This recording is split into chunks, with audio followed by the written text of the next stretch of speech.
बहुत ध्यान रखिए अभी समर्स में. It must be in your daily diet. Okay.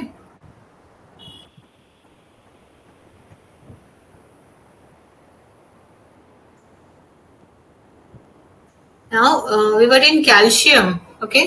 Calcium ऐसा कंपोनेंट है मिनरल का जो हमारी बॉडी का काफी सारा मेन पार्ट लाइक जैसे बोन्स हो गया, नेल्स हो गए, इन सब का फॉर्मेशन करने में, टीथ का फॉर्मेशन करने में बहुत बड़ा रोल प्ले कर रहा है. ओके. तो it is very important for our body. And जो आपको चीजें दिख रही है लाइक बोन्स, नेल्स, आपका हेयर, इनके अलावा भी और भी चीजें रोल्स है इसका, जैसे कि क्लोटिंग ऑफ ब्लड. ठीक है. ब्लड जब कहीं से कोई पार्ट कट जाता है ना, तो वहां पे क्लोट होने के लिए बहुत सारे जो न्यूट्रिएंट है वो रोल प्ले करते हैं. तो इसमें कैल्शियम भी एक ऐसा कंपोनेंट है जो क्लोटिंग करने में हेल्प करता है. ओके. जिसका बॉडी में कैल्शियम एफिशिएंसी होगा एंड क्लोटिंग का इशू आएगा. जब हम टेस्टिंग करते हैं clotting time and blood release होने का टाइम जो टेस्ट करते हैं, तो उसमें उनका टेस्ट गड़बड़ आएगा अगर वो कैल्शियम डिफिशिएंट है या फिर अगर वो विटामिन के डिफिशिएंट है. Okay. So it helps in clotting of blood, nerve condition करने में. जैसे अगर किसी को कैल्शियम की डिफिशियंसी है तो उसको मसल क्रैम्प्स भी आते हैं काफी ज्यादा. ठीक है.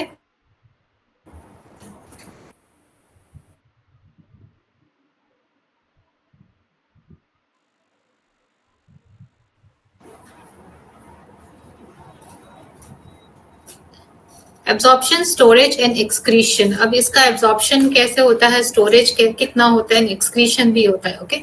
जितना हम खाते हैं, अगर आप सोच रहे हैं कि मुझे 30 ग्राम्स मैंने खा लिया और मेरा रिक्वायरमेंट पूरा हो गया, ऐसा नहीं है. उसमें से सिर्फ 30% ही है जो एब्जॉर्ब होता है. इसीलिए जो हमारा रिक्वायरमेंट है, जो ICMR है, जो इंस्टीट्यूशन है, वो उससे ज्यादा खाने के लिए बोलती है, ताकि अगर हम 100% खाएं तो 30% भी उसका एब्जॉर्ब हो, तो हमारा जो रिक्वायरमेंट है वो फुलफिल हो जाए. तो हम जितना खाते हैं उतना एब्जॉर्ब नहीं होता. और अगर हम जितना खाते हैं वो 100% एब्जॉर्ब हो जाए तो उसकी खाते हैं, we don't need that much. But absorption क्योंकि 30% होता है, इसीलिए हमें ज्यादा खाना पड़ता है.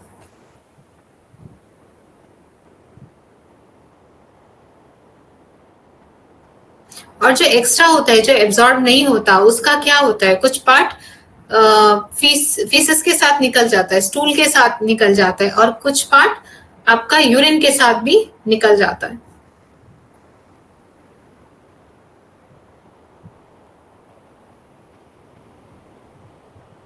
Not more than 4%, like only 8 ग्राम जो है, जो हम खाने से खा रहे हैं, सिर्फ उसका 8 ग्राम कैल्शियम ही कोलोन में एब्जॉर्ब होता है.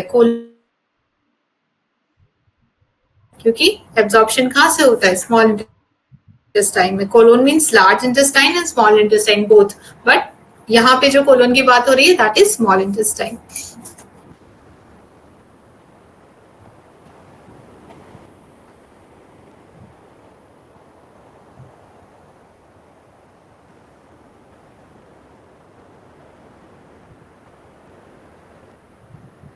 We must remember that fact that the amount of calcium that we eat not to be amount of calcium that gets absorbed. ठीक है. जितना हम खा रहे हैं उतना absorb नहीं हो रहा है.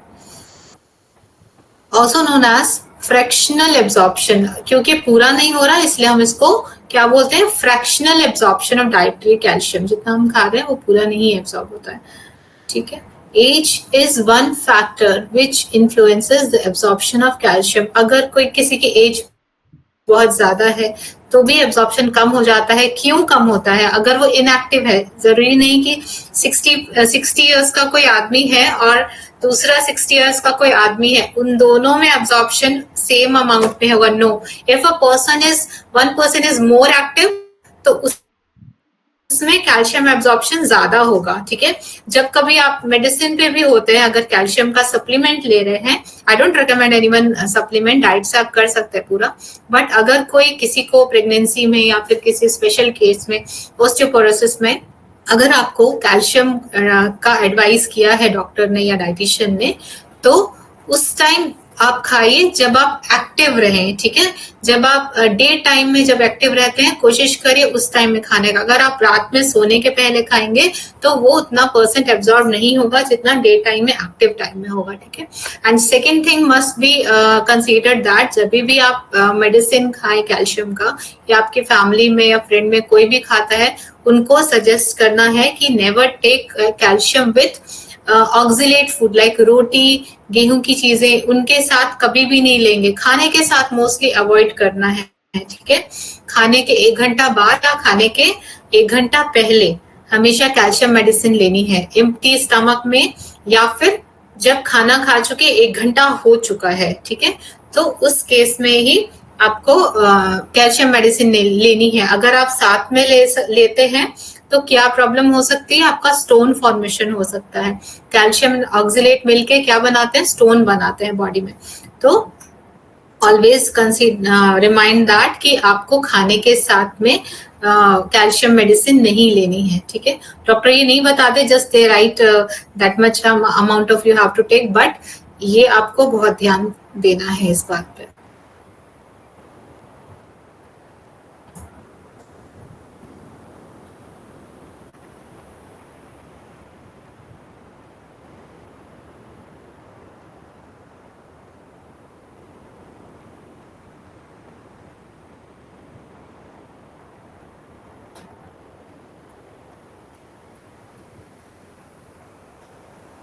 कैल्शियम अगर किसी हस्क वाले खाने के साथ खाते हैं, लाइक जिसमें फाइबर्स ज्यादा है, तो उस केस में भी आपका कैल्शियम पूरी तरह से कम, लाइक और कम एब्जॉर्ब होगा, क्योंकि फाइबर क्या करता है, अपने साथ चीजें लेके चला जाता है और एब्जॉर्ब नहीं होने देता है।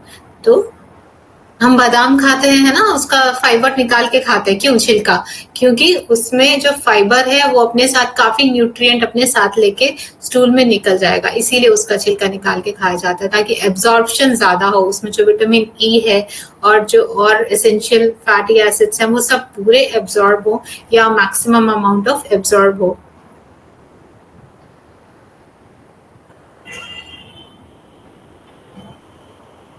Excess oxalates can precipitate calcium in the bowel.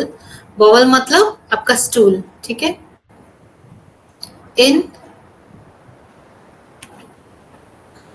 In comparison to calcium absorption of milk, calcium absorption from phytic acid rich grain is one of the half of the from spinach is only 1/10. spinach में बहुत ज्यादा oxalate होता है, पालक में। This is so because spinach is high in oxalic acid, इसीलिए उसका जो टेस्ट होता है ना, आपको थोड़ा कसैला बोलते हैं ना, वैसा टेस्ट होता है। जो चीजों में कसैला टेस्ट आएगा, that means उसमें ऑक्सिलिक एसिड है, तो उसको हम ठीक करने के लिए समटाइम्स टमाटोज ऐड करते हैं, है ना। Majority of the calcium absorbed is stored in the bones, skeletal tissue. Skeletal tissues में मोस्टली कैल्शियम स्टोर होता है। और जब आप कैल्शियम डिफिशिएंट होंगे, जैसे अगर कोई प्रेग्नेंट वुमेन है, उसमें कैल्शियम की डिफिशिएंसी होगी, लेकिन उसको बेबी तो फॉर्म करना है, तो उस केस में बॉडी क्या करता है, जो मदर के बोन में जो स्टोर्ड है कैल्शियम, उसमें से डिप्लीट होता है, उसमें से कैल्शियम पार्टिकल्स निकलते हैं, और फिर बॉडी उसको यूज करती है न्यू बॉडी, न्यू बोन बनाने के लिए, ठीक है। तो जब भी आपके बॉडी में अदर यूजेस करने के लिए कैल्शियम चाहिए होगा, तो फिर बॉडी क्या करेगी, आपके बोन में जो स्टोर है, आपके नेल्स में स्टोर है, जो आपके टीथ में स्टोर है, तो मेनली बोन से डिप्लीट होता है, निकल के कैल्शियम ब्रेकडाउन होके आता है। Nutritional requirement and RDA of calcium. Requirement of calcium depend upon the rate of which calcium is incorporated into bone. They are therefore highest during periods of growth. जब हम grow कर रहे होते हैं, like बच्चों वाली एज में, हमें ज्यादा कैल्शियम चाहिए, okay. Specially during infancy. Infancy क्यों, क्योंकि उस टाइम में सबसे ज्यादा ग्रोथ होती है। एंड एडोलेसेंस में भी अचानक से हाइट बढ़ती है, हमने पढ़ा है पीछे ना, बॉयज में 1 ईयर लेटर एंड गर्ल्स में थोड़ा जल्दी। 11 ईयर में गर्ल्स अचानक से बढ़ती है, या फिर 10 ईयर्स में गर्ल्स अचानक से बढ़ती हैं, और उनका एडोलेसेंट एज जो होती है, टीन एज जो बोलते हैं, 13 के बाद मोस्टली, लेकिन आजकल थोड़ा जल्दी हो रहा है। तो उस टाइम में अचानक से हाइट बढ़ती है, और उस टाइम जो डिमांड है प्रोटीन की, कैल्शियम की, वो बॉडी में बढ़ जाती है, क्योंकि फॉर्मेशन करना है न्यू सेल्स का।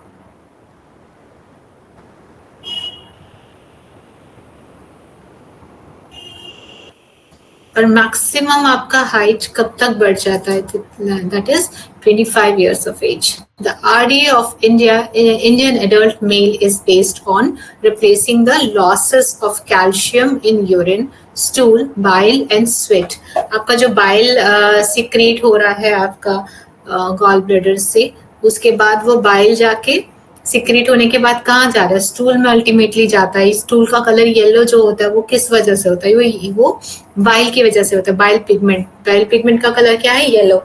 तो वो वहां से वेस्ट जा रहा है, निकल रहा है, एंड स्टूल से भी जा रहा है, यूरिन से भी जा रहा है, स्वेट से भी जा रहा है, ठीक है। कुछ अनएब्जॉर्ब जो है वो स्टूल से जाएंगे। आपको जैसे डिफरेंस अगर कंफ्यूजन हो रहा है बाइल एंड स्टूल में, दोनों में तो स्टूल से जा रहा है, तो कैसे, स्टूल में जो पहले अलग से दिया है दैट मीन्स अनएब्जॉर्ब, वो एब्जॉर्ब ही नहीं हुआ है, वो स्टूल से जा रहा है। एंड बाइल जो बॉडी ने यूज किया, उसके बाद बॉडी ने बाइल जूस बनाया, बाइल जूस बना के वो खाने में मिक्स हुआ, खाने में मिक्स होने के बाद वो ब्रेक डाउन होने के बाद वो वेस्ट बन जाता है, और वेस्ट जाके फिर से स्टूल में मिक्स होता है, और इसी वजह से स्टूल का कलर येलो होता है। तो 2 टाइप से आपका स्टूल में जो कैल्शियम वेस्ट है वो जा रहा है। स्वेटिंग में तो जाता ही है, एंड यूरिन में तो आप समझ रहे हैं। 700 mg calcium per day in चारों सोर्सेस से जाता है, ठीक है। The fractional absorption in adult is taken to be 20 to 30% in the presence of adequate vitamin D, ठीक है। इस कितना कैल्शियम के लिए विटामिन डी भी रिक्वायर्ड होता है एब्जॉर्प्शन के लिए, अदरवाइज प्रॉपरली एब्जॉर्प्शन नहीं होगा।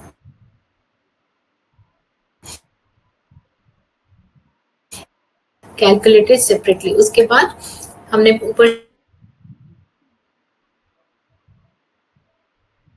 चार्ट में था,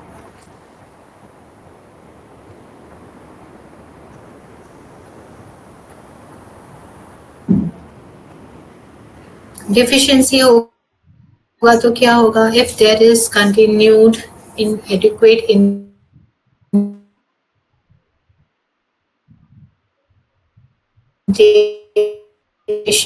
will be calcium plus concentrate reabsorption, ठीक है। The cumulative effect of calcium depletion on the skeleton over many years contributes to the increasing frequency of fractures with age. अगर as ज्यादा हो जाती है तो क्या होता है, बोन्स वीक होती है। बोन्स वीक क्यों होती है, क्योंकि उनका बोन से डिप्लीट होता जा रहा है, कम होता जा रहा है।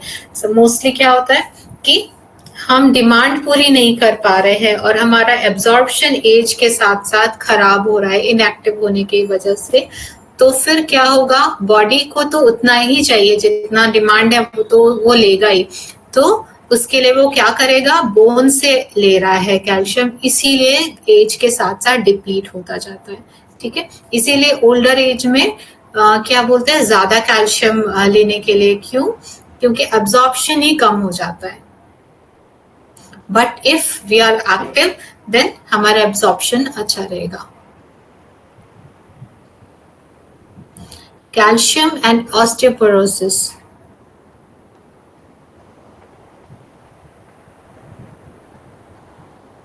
Accelerated bone loss with age is consistent finding in both women and men. It occurs earlier in men than in women in men. क्यों women में पहले क्यों होता है, क्योंकि women ने मोस्टली women क्या करती हैं, बर्थ करती है, तो उससे उनका काफी कैल्शियम लॉस हो जाता है।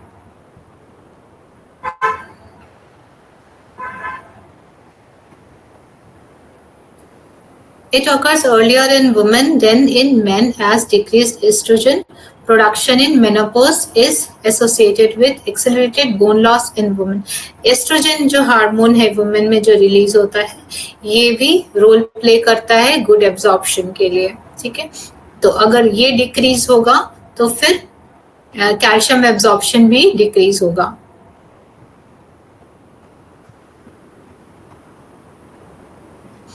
मोस्टली कब डिक्रीज होता है एस्ट्रोजन, कैसे समझ में आएगा? मेनोपॉज के टाइम में मोस्टली एस्ट्रोजन कम होने लगता है और कैल्शियम डिप्लीशन भी उस वजह से होने लगता है। एंड जिनका यूट्रस रिमूवल होता है उस केस में भी ये प्रॉब्लम आती है ऑस्टियोपोरोसिस की। The effectiveness of calcium supplement in retarding bones loss in post-menopausal women is not entirely settled. And one more case है जिसमें हाइपोथायराइड है ना, थायराइड सिक्रीशन भी अगर कम होता है थायराइड हार्मोन का, उस केस में भी कैल्शियम डिप्लीशन होता है, ऑस्टियोपोरोसिस होने के चांसेस होते हैं, ठीक है, क्योंकि एब्जॉर्प्शन कम हो जाता है।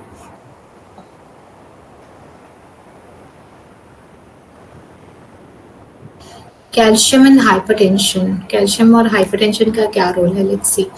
Chronic इनएडिक्वेट intake of calcium, chronic means long time से अगर इनएडिक्वेट इनटेक है, हम अच्छे से नहीं खा रहे हैं, पूरा नहीं खा रहे कैल्शियम, तो may play some role in etiologies of hypertension, ठीक है।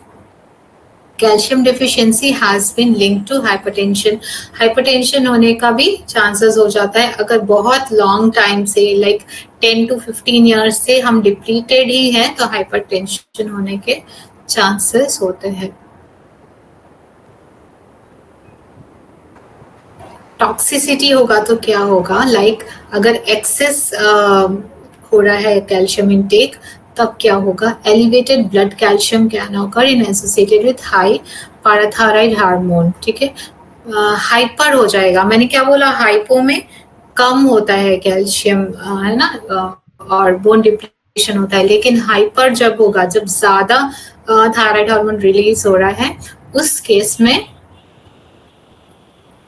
वो केस होने का चांसेस हो जाएगा। Condition bone metastasis, vitamin d toxicity होने से भी होगा, एक्सेस इनटेक ऑफ और absorption of calcium, Addison disease, Addison's disease एक न्यूरोलॉजिकल डिजीज है, and with thyroid diuretics. High blood calcium में भी एसिम्टोमेटिक, एसिम्टोमेटिक मतलब उसमें सिम्टम्स दिखते नहीं है, अगर हाई ब्लड कैल्शियम हो भी जाएगा तो उसके सिम्टम्स हमें पता नहीं चलेंगे, कुछ कंडीशन बॉडी में दिखेगा नहीं, एंड कॉज या फिर आपको कॉन्स्टिपेशन हो सकता है, ये एक सिम्टम है।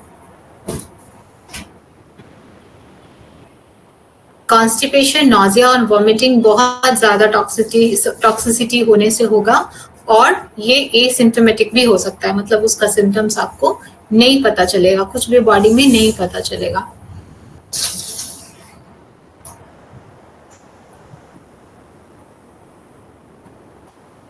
इंक्रीज यूरिनेशन हो सकता है, थर्स्ट हो सकता है, मसल वीकनेस हो सकता है, किडनी फेलियर हो सकता है। क्यों? क्योंकि अल्टीमेटली लो फिल्टरेशन तो किडनी को करना है, अगर कैल्शियम का बहुत ज्यादा लोड होगा तो किडनी फेलियर हो सकता है, इरिटेबिलिटी हो सकता है, इरिटेशन हो सकता है पर्सन को, कंफ्यूजन हो सकता है, साइकोसिस एंड कॉमा में भी जा सकता है patient, but they are very rare. वो तभी होगा जब जनरली कैल्शियम जो खाई जाती है वो हमेशा ब्रेक करके खाई जाती है, लाइक 1 मंथ खाया फिर ब्रेक किया फिर खाया, कभी भी कंटिन्यूएशन में नहीं होता है, ठीक है। कभी भी खुद से नहीं खाना है, अगर आप अच्छी डाइट पे हैं तो आपको खाने की जरूरत ही नहीं है मेडिसिन।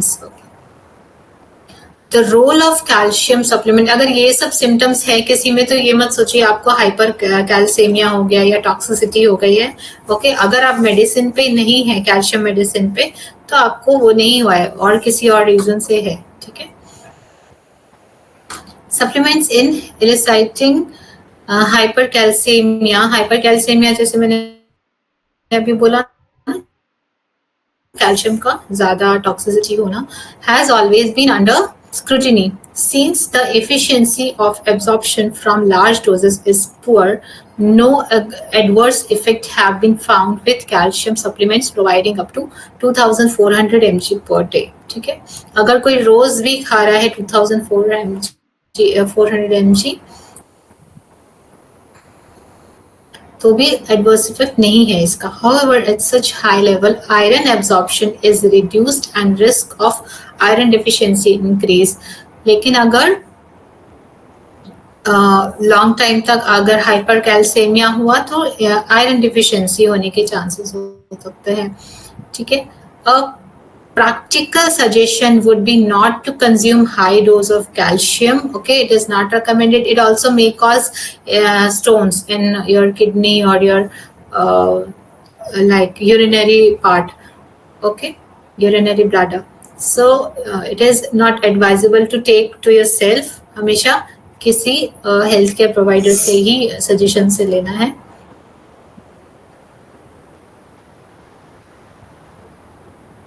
या फिर अभी आप खुद जैसे पढ़ रहे हैं तो कितना रिक्वायरमेंट है उससे ज्यादा नहीं लेना है.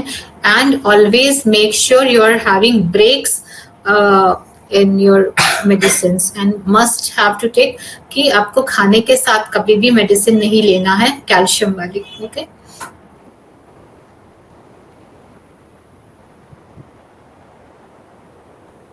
supplements of calcium do not carry the risk of renal stone in allorenal individual but can increase the risk of patient with renal hypercalciuria जिसमें यूरिन प्रॉपरली पास नहीं हो रहा है, इसमें होने के ज्यादा चांसेस होते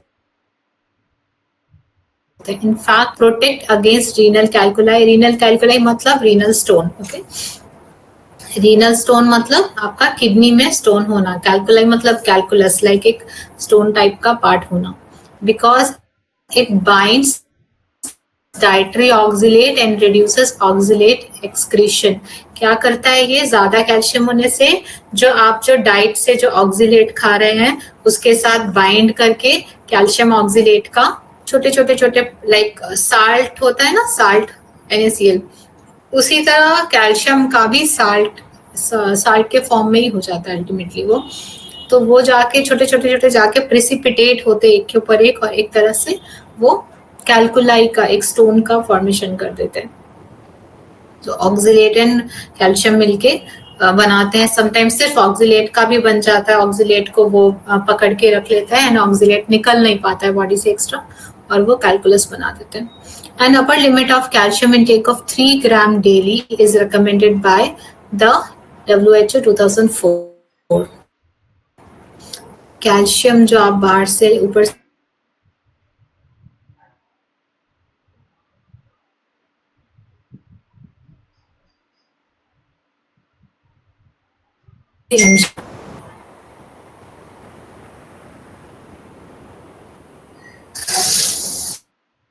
फॉस्फेट मैक्सिमम, क्योंकि हम इसको जनरली में लेते हैं. In most abundant element in the human body. Okay, किस कहाँ पे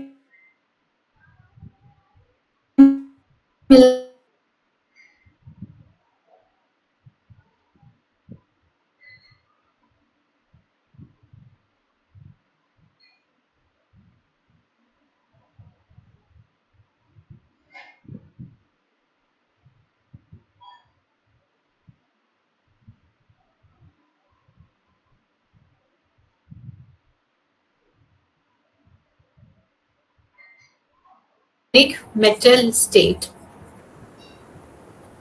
कहाँ पे स्टोर होता है, बोन एंड टीथ में. The remaining 15% is distributed in soft tissues in both organic and inorganic form. Phosphorus play an essential role in the liberation and utilization of energy from food. They are also constituent of nucleic acid and some fats, protein and carbohydrates, and must be combined with B vitamin in the body before the later can be active. भी कहाँ से मिलेगा phosphorus? तो phosphorus is widely distributed in food. आप maximum food में देखेंगे phosphorus available होता है. Food phosphorus is a mixture of both organic and inorganic form, although the relative amount vary in the types of food. ठीक है, अलग अलग है अमाउंट सब.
Component as well as has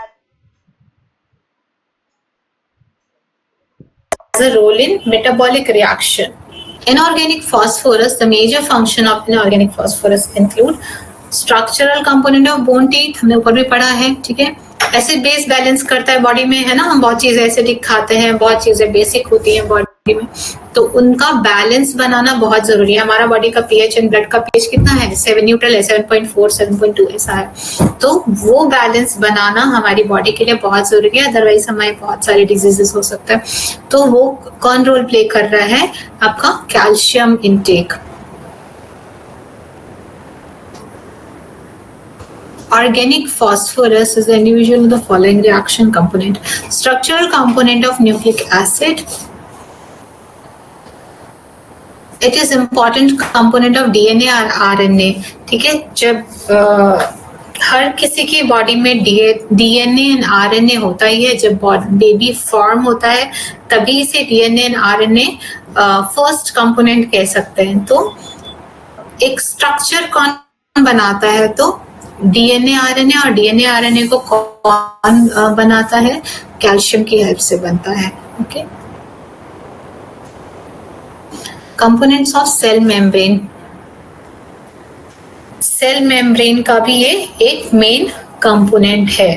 ठीक है, सेल मेम्ब्रेन हमने पहले भी पढ़ा है कि एक सेल होता है, मान लीजिए एक एग जैसा, उसके चारों तरफ एक कोटिंग होती है, दैट इज सेल मेम्ब्रेन, जो उस सेल को लाइक एक लेयर देके रखता है.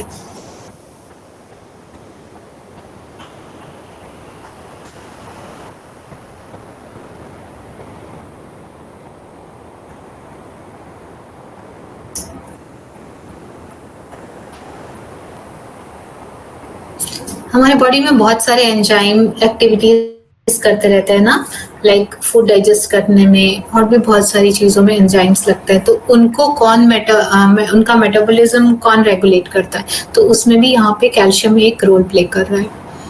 Absorption, storage and excretion.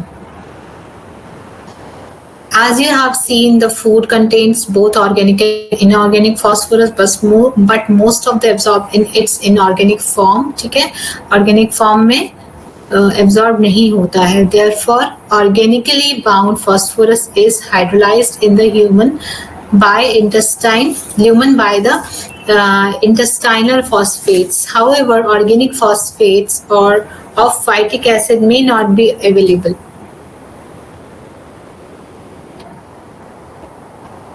Phosphorus absorption occurs throughout the small intestine. In small intestine के कितने पार्ट हैं? 3 पार्ट है ना, हमने पहले भी पढ़ा है, duodenum, jejunum and ileum. तो although duodenum, jejunum are important site, तो इन दो ऊपर के जो पार्ट हैं जो फर्स्ट आते हैं duodenum and jejunum, यहाँ पे ज्यादा absorption होता है. Phosphorus absorption is efficient 60 to 70% ingestion of antacid containing magnesium or aluminium hydroxide can interfere with phosphorus absorption. ठीक है, तो जिसमें अगर हम फास्फोरस खा रहे हैं तो ध्यान रखना है कि एल्यूमिनियम हाइड्रोक्साइड वाली चीजें ना हो. You have to avoid aluminium utensil at your home. ठीक है, कोशिश करिए जितना मिनिमाइज हो सके अपने घर से एल्यूमिनियम के बर्तन निकाल दीजिए.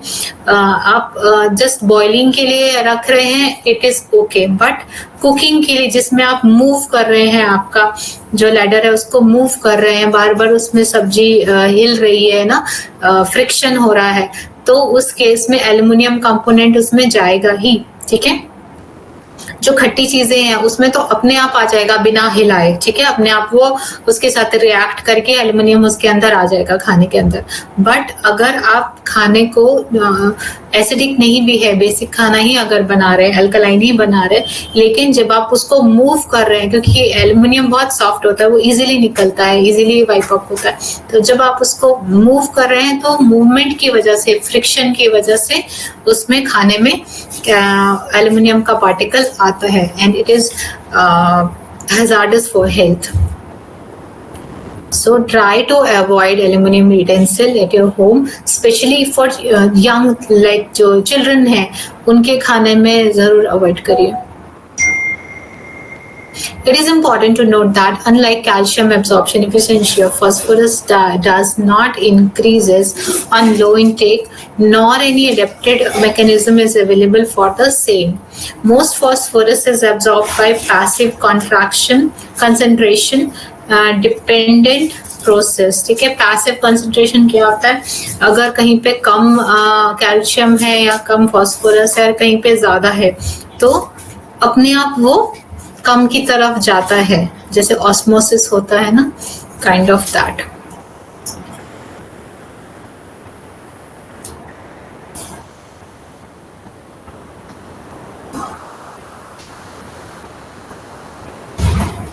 रिक्वायरमेंट कितना है, आरडीए कितना है फॉस्फोरस का.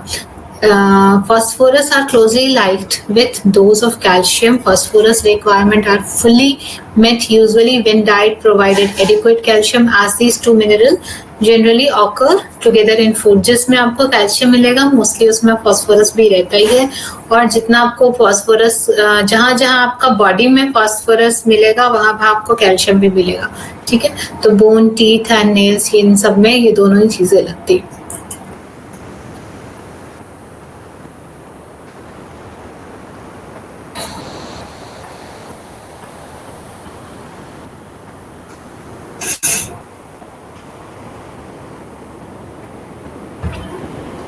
Phosphorus deficiency. Inadequate phosphorus intake result in abnormally low serum phosphate level.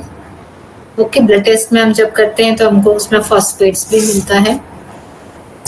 The effects of hypophosphatemia may include loss of appetite. अगर हाइपो हो जाएगा, हाइपो मीन्स कम हो जाएगा, है ना, फास्फेट का क्वांटिटी ब्लड में, तो क्या होगा, आपको भूख कम लगेगी. ठीक है, अनीमिया हो सकता है, लाइक आयरन एब्जॉर्प्शन कम हो जाएगा, मसल वीकनेस होगी, बोन पेन होगा ना, कहीं कहीं आपको दर्द सा फील होगा बोन्स में. रिकेट्स हो सकता है अगर बहुत ज्यादा सीवियरिटी होगा तो, एंड मेनली बच्चों में ही रिकेट्स होता है. क्यों? क्योंकि डिमांड बहुत ज्यादा है वहां पे कैल्शियम की. बड़ों में कैल्शियम डिफिशिएंसी होने से हम उसको ऑस्टियोमलेसिया बोलते हैं.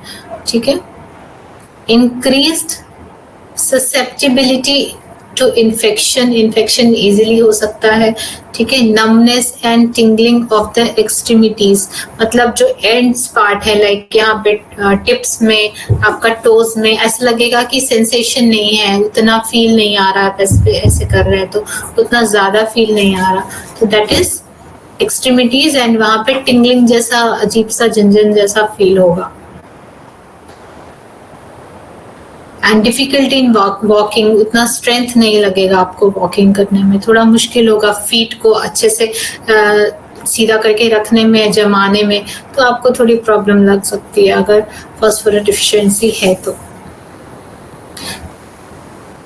सीवियर हाइपोफॉस्फेटेमिया, अगर बहुत ज़्यादा हाइपो केस में चले गए हैं तो may result in death. Okay, ये बहुत सीवियर केस है, जनरली आप ऐसे पेशेंट्स हॉस्पिटल में ही दिखता है।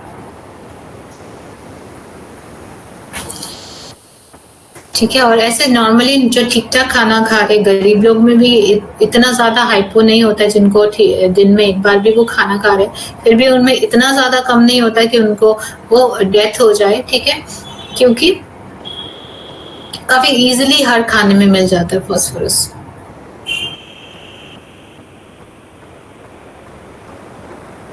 जब पूरा ही स्टारवेशन केस में है, कोई 25 दिनों तक भी, कई दिनों तक जो खाना नहीं खा रहे, उस केस में ही डिफिशियंसी होती है।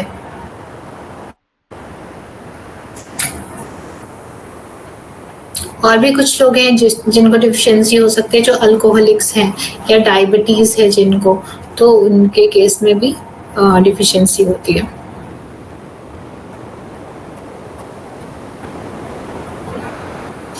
टॉक्सिसिटी होगी तो क्या होगा, ज्यादा होगा तो most serious adverse effect of abnormality elevated blood level is of phosphorus.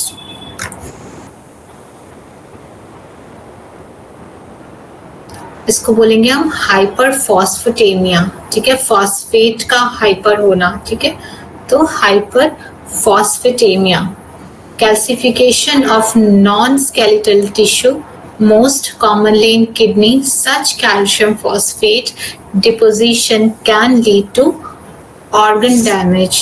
Okay, बहुत ज़्यादा होने से ऑर्गन खराब कर सकता है। मेनली क्या खराब करेगा, कौन सा ऑर्गन? किडनी, क्योंकि सब किसको कौन ही फिल्टर कर रहा है सारा चीज, तो kidneys. Now another mineral more very important, that is magnesium. After magnesium, the potassium, after calcium, potassium and magnesium is found in abundance in body. पूरा अच्छे से मिलता है बॉडी में, but it is the least abundant among macronutrient. ये macro में सबसे कम मिलता है। The total amount in the body being 25 ग्राम। ठीक है, पूरी बॉडी में सिर्फ 25 ग्राम मैग्नीशियम होता है। Like calcium and phosphorus, P means phosphorus, Cm means calcium. This mineral is also present in the bones, but unlike them, which constitute 99% and 85% of the bones, only 55 to 60% of total magnesium is located in the skeleton. Okay. Another 20 to 25 is found in muscle, with remaining in other soft tissue. Only 1% of total body magnesium is extracellular. Magnesium is closely associated with cells and is second to potassium in abundance in cell. Potassium के बाद किसकी बारी आती है जो ज्यादा है? That is magnesium. अभी फूड सोर्सेस क्या है इसके? Magnesium is widely distributed in variety of food and beverages. In plants it is associated with chlorophyll. जिसमें क्लोरोफिल होगा तो उसमें आपको मैग्नीशियम मिल जाएगा। क्लोरोफिल कैसे पता लगाएंगे? जो भी ग्रीन कलर की चीजें होंगी दैट मीन्स उसमें क्लोरोफिल है। Thus, green leafy vegetable are excellent sources of magnesium. Most green vegetables, legumes, seeds, beans, tea, coffee, cocoa, and nuts are rich in magnesium, as they are some shellfish. ठीक है, seafood, spices, and soya flour, or you can say soya chunks is also rich in magnesium. All of which usually contain more than 500 mg per kg fresh weight.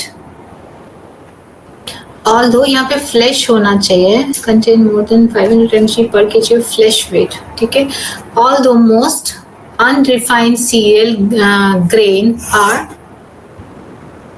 which usually contain more than 500 mg fresh weight. Okay.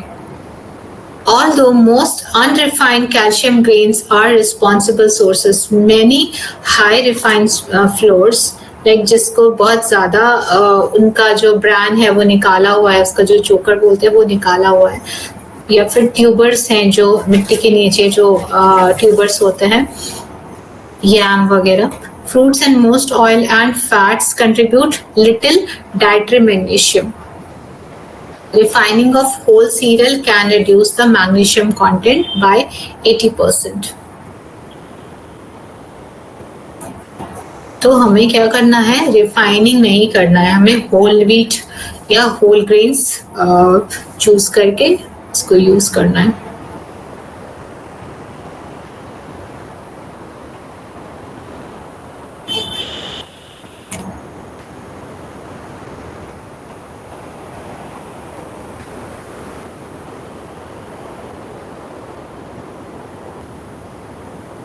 आज के लिए इतना ही करते हैं. एक case discuss करती हूँ. आज एक पेशेंट था, लास्ट मंथ उसने विजिट किया था. उसका VLDL, उसका कोलेस्ट्रॉल, उसका ट्राइग्लिसराइड सभी डेंजर लेवल में था. Triglyceride as a remember it was previously 300 something, okay, and today उसका इट वाज 140 समथिंग, ओके. सिर्फ एक महीने में सिर्फ डाइट करके एंड 30 मिनट्स वॉक करके उसका मैंने सारा लिपिड प्रोफाइल नॉर्मल कर दिया. Because he was diabetic plus lipid profile उसका बहुत खराब था, तो इसीलिए उसका काफी रिस्क था स्ट्रोक होने का. तो इट वाज वेरी इंपॉर्टेंट कि उसका सबसे पहले उसका सारा जो लिपिड प्रोफाइल है वो ठीक किया जाए. एंड VLDL was 60 एंड एक महीने में उसका VLDL 27 आ गया.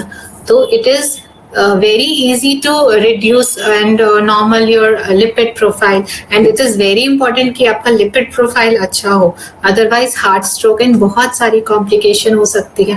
आजकल ऐसे भी सुनने में आ रहा है हार्ट अटैक हो गया अचानक से, किसी को चलते चलते ड्राइविंग करते टाइम हार्ट अटैक हो गया, ओके. तो क्यों हो रहा है? बिकॉज लिपिड जो है हमारा वो सही नहीं है. तो अगर लिपिड प्रोफाइल अच्छा रहेगा तो ये होने के चांसेस कम होंगे. तो अगर कोई डायबिटिक है उसके साथ साथ अगर उसका लिपिड प्रोफाइल खराब है तो इट इज वेरी डेंजरस. कभी भी उसको हार्ट अटैक होने के चांसेस हो सकते हैं और वो फर्स्ट स्ट्रोक में कई बार डेथ हो जाती है. तो मेक श्योर अगर कोई आपका नोन अगर डायबिटिक है उसके साथ साथ आपका उसका लिपिड प्रोफाइल खराब है, कोलेस्ट्रॉल बढ़ा हुआ है या ट्राइग्लिसराइड बढ़ा हुआ है, तो एक महीने में he can reduce. But HbA1c को आपको रिड्यूस करने में क्योंकि वो 3 months, you may no HbA1c, पता है किसी को HbA1c क्या होता है? It is a test of blood sugar, okay, जो हमें बताता है पेशेंट का पिछले 3 months तक शुगर लेवल कैसा था. ठीक है, 3 टाइप के शुगर टेस्टिंग होते हैं. एक ब्लड शुगर फास्टिंग, एक ब्लड शुगर PP पोस्टपेरेंडियल, एक ग्लूकोज टॉलरेंस टेस्ट होता है, एक 4th होता है जो कम लोग कराते हैं, दैट इज HbA1c, ओके. तो इन चारों में जो बाकी 3 जो मैंने बोला, GTT भी ज्यादा ट्रस्टेबल है, एंड जो फास्टिंग एंड PP है वो सिर्फ उस दिन का रिकॉर्ड बताता है कि उस दिन उसका शुगर लेवल कैसा रहा. ठीक है, डायबिटीज के बारे में आपको नॉलेज होना बहुत जरूरी है बिकॉज ये अभी पेंडेमिक सा हो गया. आपको हर 4 लोग में एक डायबिटिक मिल जाएगा अगर वो 30 के ऊपर है तो. ठीक है, तो इसमें आपको नॉलेज होना सबसे ज्यादा जरूरी है.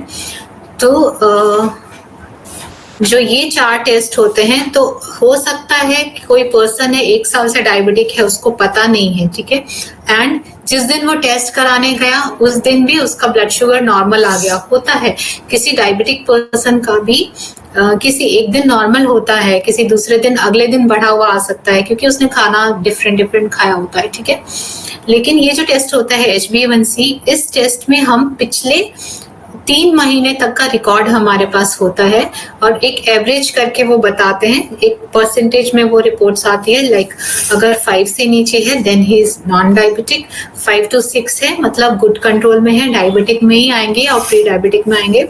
लेकिन दिस पर्सन वाज, जिसकी मैं बात कर रही हूँ, ही वाज 10 था उनका. जब वो फर्स्ट बार मेरे पास आए लास्ट मंथ तो उनका परसेंटेज था 10.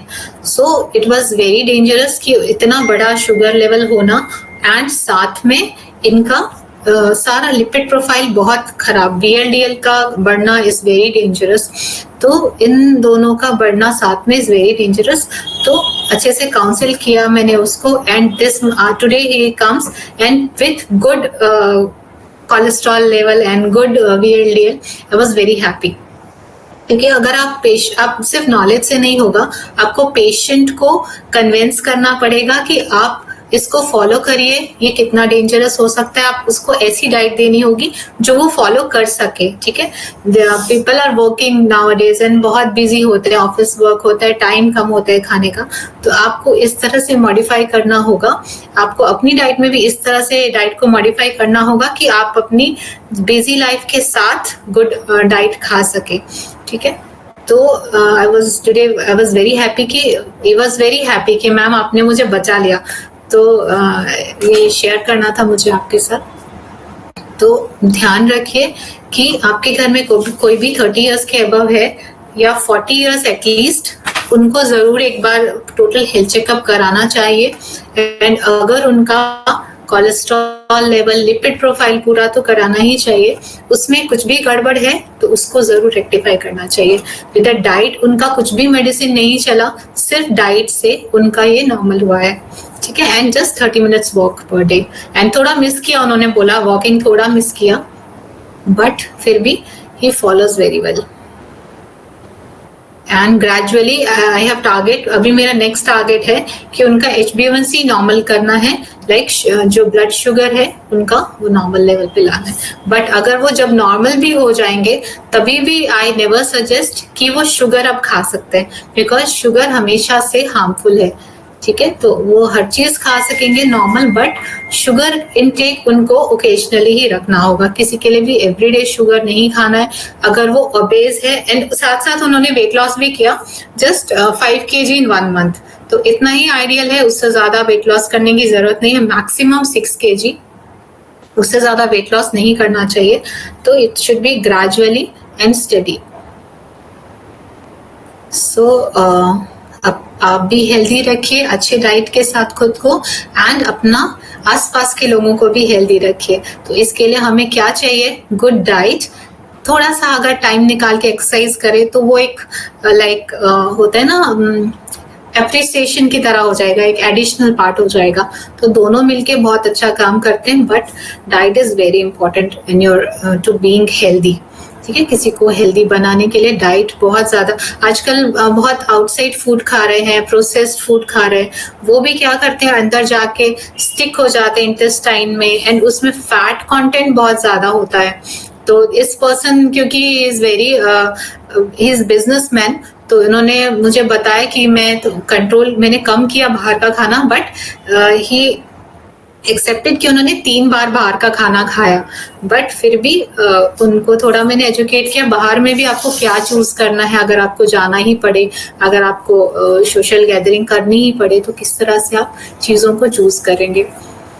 तो थोड़ा सा प्रैक्टिकली होके आपको डाइट सजेस्ट करना होगा ताकि लोग उसको फॉलो कर पाए। अगर आप बहुत हार्ड डाइट बता देंगे और वो फॉलो ही नहीं कर पाए तो फिर पेशेंट के लिए मुश्किल हो जाएगा और रिजल्ट नहीं आएगा। ओके, तो किसी भी रिजल्ट के लिए फर्स्ट ऑफ ऑल आपको नॉलेज बेसिकली होनी चाहिए कि आप क्या क्या दे सकते हैं और क्या क्या बिल्कुल नहीं देनी है या कम करनी है। तो ये चीजें पता होनी चाहिए, ठीक है। कुछ क्वेरी है किसी की तो बताइए। हाँ जी ma'am, good evening ma'am. Ma'am जैसे कि मेरी क्वेरी है कि टाइम मैनेजमेंट नहीं हो पाता, वॉकिंग के लिए नहीं निकल पाता, या मॉर्निंग में भी या इवनिंग में भी किसी भी तरीके से नहीं हो पा रहा, तो 1 घंटे का मॉर्निंग योगा क्लास तो सफिशिएंट है, उसमें सारी चीजें। हाँ जी, आप वॉक के लिए नहीं निकाल पा रहे बट आप योगा तो कर रहे हैं। आपका कुछ भी फिजिकल एक्सरसाइज होना चाहिए।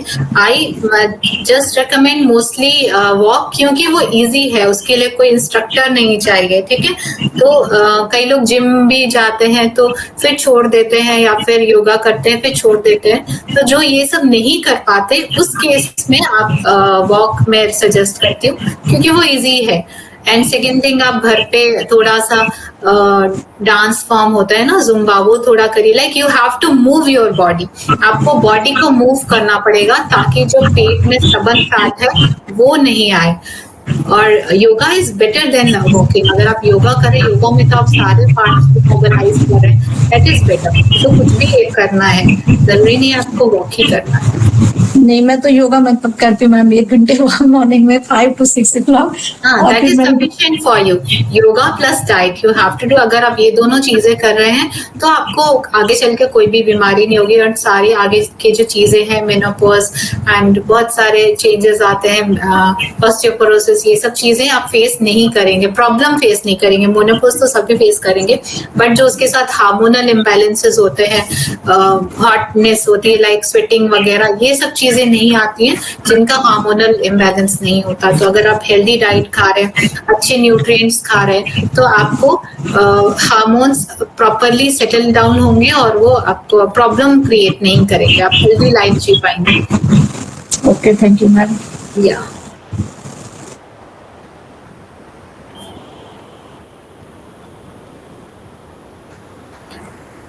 कोशिश करिए आप लोग कि आपकी डेली डाइट में शुगर जितना आप कट डाउन कर सके. It is very harmful for us. तो ओकेजनली खाइए, कभी कभी खाइए, लेकिन कोशिश करिए एवरीडे डाइट में, जैसे हम चाय कॉफी, ये ना हो आपकी डाइट में. अगर चाय ले भी रहे तो हर्बल टी में स्विच कर सकते हैं या फिर लेमन ग्रास टी में स्विच कर सकते हैं. लेकिन कोशिश करिए चीनी वाली चाय जो आप हर 2 घंटे में या हर रोज 2 बार ले रहे हैं, वो बहुत ज्यादा कैलोरीज दे रहा है और हार्मफुल है, तो उसको अवॉइड करिए. तो मैम जैसे कि एक दिन में कितना शुगर ले सकते हैं? शुगर में अकॉर्डिंग टू मी, मैं 0 शुगर बोलती हूँ. चीनी के फॉर्म में आप शुगर मत लीजिए, ठीक है. आपके चावल में भी चीनी है, अल्टीमेटली वो ट्रांसफर होके जाती है. आपके रोटी में भी है. अल्टीमेटली सब ट्रांसफर, जो ब्रेक डाउन होता है वो तो ग्लूकोज ही बनाते हैं, ठीक है. तो आपको चीनी की जरूरत नहीं है. कोई इंसान 0 शुगर पे भी रह सकता है, बट पसंद होता है लोगों को. तो आप कभी कभी खाइए, जब आप जैसे समर्स है अभी, तो कभी शेक्स खा रहे हैं, ठीक है, एंजॉय के लिए खाए. लेकिन रेगुलर बेसिस पे जो खा रहे हैं, रोज चीनी खा रहे हैं, तो अल्टीमेटली मंथली का कैलकुलेशन करेंगे या ईयरली, तो बहुत ज्यादा हो जाता है. वो टोटल होके बहुत ज्यादा कैलोरीज हो जाता है. तो आपका फैट डिपोजिशन अल्टीमेटली होगा. एंड मेन क्या करना है, आपको बॉडी वेट नॉर्मल रखना है, ठीक है. तो अगर वो आप मैनेज नहीं कर पा रहे तो इट इज नॉट गुड. अगर आप कितना भी एक्सरसाइज कर लें और अगर आप वेट ज्यादा है आपका शुगर खा के, तो it is not good. Mainly आपको शुगर कट डाउन, ये सबसे इजी मेथड है आपको वेट लॉस करने का. आप शुगर कट डाउन कर दीजिए और बाकी जो चीजें पसंद है सब खाइए. आप जो फ्रूट्स हैं उसमें कोई कट डाउन करने की जरूरत नहीं. आप चावल अच्छे से खाइए, पेट भर के खाइए, रोटी पेट भर के खाइए, क्योंकि अब सेटिस्फेक्शन देता है.